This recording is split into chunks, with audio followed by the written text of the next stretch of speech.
Muitas heresias têm aparecido por aí com relação à natureza humana e divina do autor e consumador da nossa fé. Na visão iluminada do espiritismo kardecista, Jesus é o homem mais perfeito que já existiu, mas não é Deus.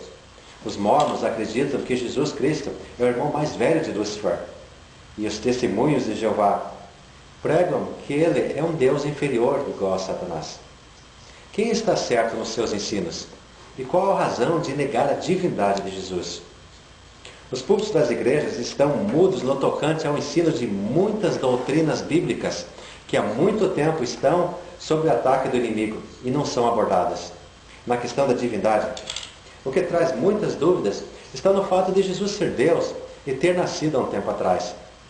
Um bom conselho para começarmos esse estudo é para que você não queira entender os mistérios do Deus infinito, tendo você uma mente finita. O próprio Deus disse, através da boca do profeta, que os meus pensamentos não são os vossos pensamentos, nem os vossos caminhos, os meus caminhos.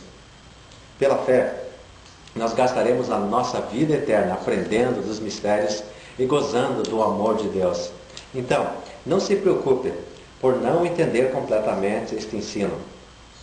Jesus Cristo disse que Ele e o Pai são um.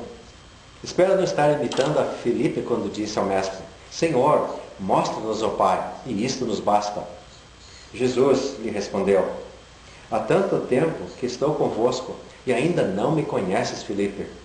Quem me viu a mim, viu ao Pai. Como dizes tu, mostra-me o Pai? Não crês tu que eu estou no Pai e que o Pai está em mim?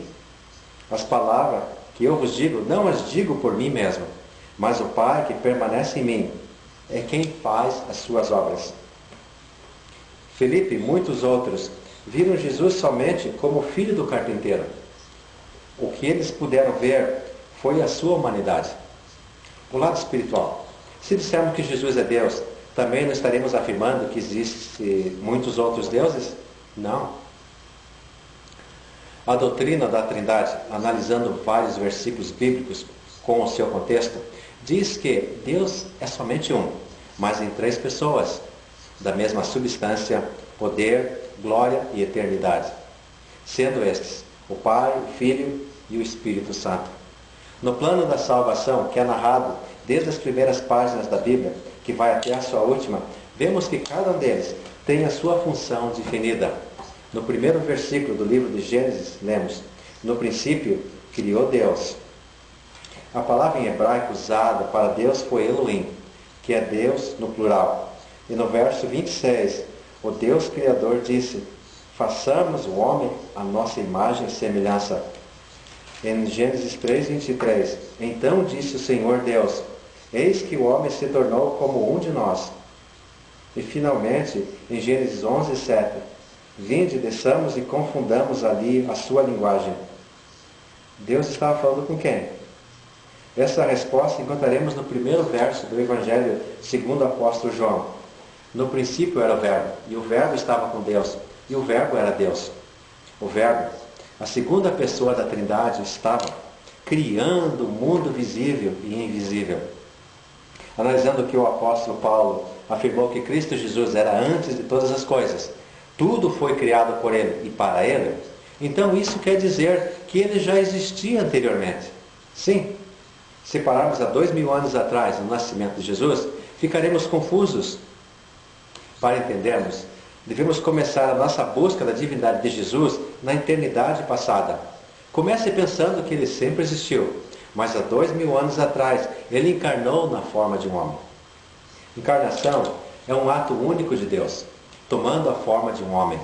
A segunda pessoa da Trindade, através de um milagre de Deus, veio na forma de um ser humano. E esse ser humano é Jesus. Deixe-me explicar. O homem compõe-se do corpo, alma e espírito. Então, no caso de Jesus, desde a hora que foi concebido até a hora de morrer crucificado, ele tinha um corpo, uma alma e um espírito, que são os requisitos básicos para existir como ser humano, certo? Mas não no caso de Jesus. Jesus Cristo, por causa da encarnação, era a única pessoa que tinha um corpo, uma alma e um espírito, igual a todos nós. Porém, ele tinha também a segunda pessoa da Trindade nele.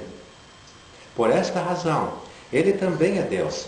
Se você negar algum desses fatos, estará negando a humanidade ou a divindade de Jesus. Voltemos ao versículo que diz: eu e o Pai somos um. Quem vê a mim, vê ao Pai. Nesse instante não está fazendo mais sentido? O infinito amor de Deus está manifesto no fato de ele ter se feito homem na pessoa de Jesus Cristo e morrido em sua humanidade, tendo um efeito poderoso espiritual, afetando todas as áreas da vida do homem. Se não fosse assim, Deus não poderia fazer esse sacrifício por nós. Além do mais, onde encontraríamos um homem justo, puro, sem pecado, para ser o sacrifício perfeito? O Cristo Jesus desenvolveu-se como qualquer pessoa, mas cresceu em sabedoria, em estatura e em graça diante de Deus e dos homens. Mas ele também tinha a divindade de Deus, por ser Deus. Na morte de Jesus na cruz, o espírito e a alma separaram-se do corpo, assim como acontece com todo mortal. Mas no caso de Jesus, tanto o corpo como o espírito e a alma não se separaram da segunda pessoa da Trindade. Na ressurreição, que foi providenciada pelo Deus Pai, o corpo, a alma e o espírito se reencontraram novamente e agora estão unidos para todo sempre. As seitas que negam a divindade de Jesus colocam o nosso Salvador como um homem igual a nós. Nesse caso, ele não poderia ter sido o sacrifício perfeito que Deus estabeleceu. Então a humanidade necessitaria de uma instituição, uma religião especial para conseguir a passagem para o céu. Esse ensinamento errôneo de ensinar Jesus sendo somente um homem perfeito o coloca no mesmo nível de pecadores como Gandhi, Buda e muitos outros que buscavam a perfeição a seu jeito. O Cristo que foi separado por Deus tinha que ser divino. No livro de Isaías, a profecia do Cristo se cumpriria através da Virgem que daria a luz a um menino, e este chamar-se-ia Emanuel, que quer dizer Deus conosco. Além de maravilhoso, Conselheiro, Deus forte, Pai eterno, Príncipe da paz. Esses são alguns dos nomes do nosso Deus. As seitas erram em dizer que ele era somente um homem e era parte da criação do Deus Todo-Poderoso. Nos 10 mandamentos, não podemos adorar outros deuses, mas somente um único Deus. As Escrituras afirmam que Jesus nunca pecou. E diante de todos os outros discípulos, Tomé, ao ver Jesus ressuscitado, disse: Senhor meu e Deus meu. Então, por que nessa afirmação de Tomé, Jesus não o repreendeu, dizendo que ele tinha que adorar somente ao único e verdadeiro Deus? Não houve a repreensão, pois Tomé já estava fazendo isso, louvando ao único e verdadeiro Deus que é Jesus Cristo. Uma outra verdade a respeito de Deus é que ele não pode contradizer-se. Por essa razão, ele não pode criar um outro Deus. Isso prova a pré-existência da segunda pessoa da Trindade, o Deus Filho. Tanto é que ele se chama o Pai da Eternidade. Os falsos mestres em ensinamentos demoníacos desejam tirar os nossos olhos do Deus homem, o Filho de Deus, o Deus conosco, Jesus Cristo, para a figura de um homem comum que veio somente dar bons exemplos e ensinamentos de amor. Por isso, os seguidores desses grupos devem trabalhar dia e noite, pelo resto de suas vidas, servindo a uma instituição para tentar conseguir, através de suas boas obras, a salvação, se isso fosse possível. Mas quem tem a fé firmada em Jesus Cristo, o Deus conosco, nunca será confundido. E o trabalho de nos levar à comunhão com Deus já foi feito por Ele na cruz, morrendo pelos nossos pecados. Ele foi o sacrifício perfeito, pois nunca pecou, e era aquele que o Senhor já havia estabelecido desde antes da fundação do mundo. Ninguém mais poderia ser esse sacrifício, pois nunca houve um homem perfeito e também divino, além de Jesus Cristo. Por causa disso, podemos estar confiados da garantia da nossa salvação, através da fé em Jesus Cristo e na sua obra na cruz do Calvário.